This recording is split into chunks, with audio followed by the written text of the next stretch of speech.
ଶପଥ କରୁଅଛ ଯେ ଈଶ୍ୱରଙ୍କର ଅନୁଗ୍ରହ ନିର୍ଭର କରି ମଣ୍ଡଳୀ ସହିତ ସହଯୋଗ ପୂର୍ବକ ଶିଶୁଙ୍କୁ ଖ୍ରୀଷ୍ଟ ଧର୍ମର ଧର୍ମାବଲମ୍ବୀ ଏବଂ କର୍ତ୍ତବ୍ୟ ସମ୍ମୁଖ ଶିଖାଇବ ଆଉ ପ୍ରାର୍ଥନା ଉପଦେଶ ଓ କର୍ତ୍ତବ୍ୟ ସମୂହ ଶିଖାଇବ। ଏହି ଶିଶୁକୁ ପ୍ରଭୁଙ୍କର ଶାସନ ଓ ଶିକ୍ଷାରେ ପ୍ରତିପାଳନ କରିବ। ମଣ୍ଡଳୀକୁ ଲକ୍ଷ୍ୟ କରି ପାଳକ କହିବେ, ଆପଣମାନେ ଶିଶୁ ତାହାର ପିତାମାତା ସହିତ ଏହି ମଣ୍ଡଳୀ ସଭ୍ୟାସଭ୍ୟ ସ୍ୱରୂପ ପ୍ରଭୁଙ୍କ ବିଷୟରେ ଶିକ୍ଷା ଦେଇ ତାଲିମ କରିବାରେ ଦାୟିତ୍ୱ ଗ୍ରହଣ କରିବେ। ହଁ କରିବୁ। ଏବଂ ଉପଯୁକ୍ତ ସମୟରେ ଶିଶୁ ବଡ଼ ହେଲା ପରେ ନିଜର ତ୍ରାଣକର୍ତ୍ତା ଖ୍ରୀଷ୍ଟ ରୂପେ ସେ ବାପ୍ତିସ୍ମ ନେବେ। ହଁ ଏବଂ ମଣ୍ଡଳୀର ସଭ୍ୟାସଭ୍ୟ ରୂପେ ହୋଇପାରିବେ। ହଁ ହଁ ହଁ ଆମେ ତାହା କରିବୁ। ଉପାସକ ମଣ୍ଡଳୀ ଠିଆ ହେବା ପରେ ପାଳକ ଶିଶୁକୁ ଧରି ଆଉ ତାଙ୍କ ମସ୍ତକ ଉପରେ ହାତ ଘୋଷଣା କରିବେ। ଏଇଟା ମୁଁ ନିଶ୍ଚିତ ଏବେ କରିବି। ଏ ସମୟରେ ଆମେ ବାବୁକୁ ଆଣିବେ ଆଉ ତାଙ୍କ ନାମ ମଧ୍ୟ ଆମେ ଘୋଷଣା କରିବା। ଆଉ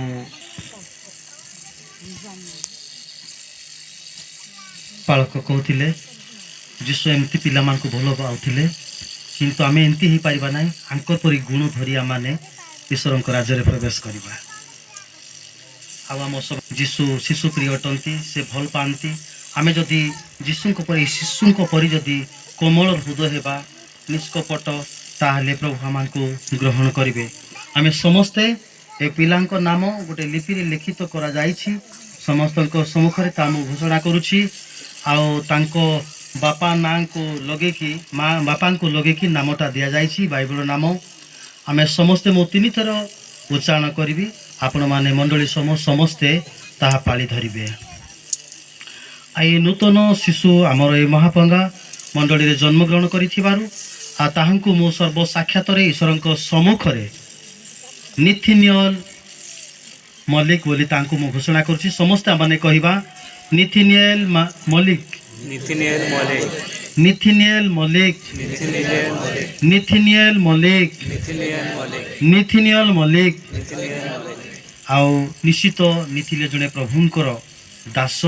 ତାଙ୍କଠାରେ କୌଣସି ଛଳନା କପଟା ନଥିଲା। ଜୋହନ ପୁସ୍ତକ ଲେଖା ଅନୁସାରେ ତାଙ୍କ ବାପାର ନାଁ ଯେମିତି ଦାନିଏଲ ମଲ୍ଲିକ, ନିଥିନିଏଲ ଏଲ୍ ଲାଗୁଛି।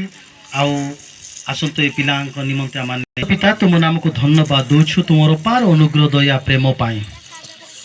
ଦାନିଏଲ ଲିଙ୍କିଙ୍କ କୋଳରେ ତୁମେ ଗୋଟେ ପୁତ୍ର ସନ୍ତାନ ଦେଲ। ତାଙ୍କ ନାମ ଆଜି ନିଥିନିଏଲ ମଲ୍ଲିକ ବୋଲି ଆମେ ଘୋଷଣା କରିଛୁ।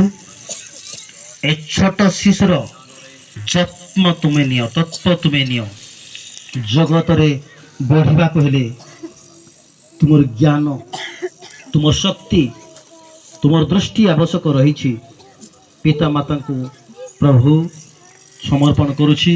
ଏ ପିଲାର ଜାଗତିକ ଭାବରେ ଯତ୍ନ ତତ୍ତ୍ୱ ନେଇପାରିବେ।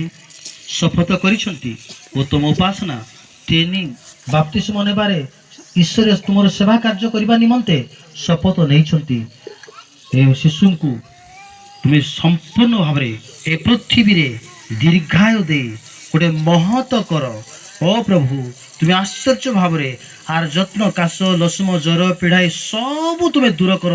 ତୁମେ ଜ୍ଞାନରେ ବୁଦ୍ଧିରେ ଆଉ ଏ ଛୋଟ ଶିଶୁଙ୍କୁ ନିଥିନିଏଲ ମଲ୍ଲିକଙ୍କୁ ତୁମ ହସ୍ତରେ ରଖୁଛି। ପ୍ରଭୁ ତୁମେ ତାହାଙ୍କର ଯତ୍ନ ନିଅ। ଆଜିଠାରୁ ସଦାକାଳ ପର୍ଯ୍ୟନ୍ତ ବାହାରେ ଯିବାରେ ଭିତରେ ପ୍ରବେଶ କରିବାରେ କୌଣସି ଶତ୍ରୁର ଶୈତାନର ଦୃଷ୍ଟି ନ ରହି ଦିବାରାତ୍ର ତୁମର ଦୃଷ୍ଟି ଏ ଶିଶୁଙ୍କ ପ୍ରତି, ପରିବାର ପ୍ରତି ରଖ ବୋଲି ପ୍ରାର୍ଥନା କରୁଅଛି।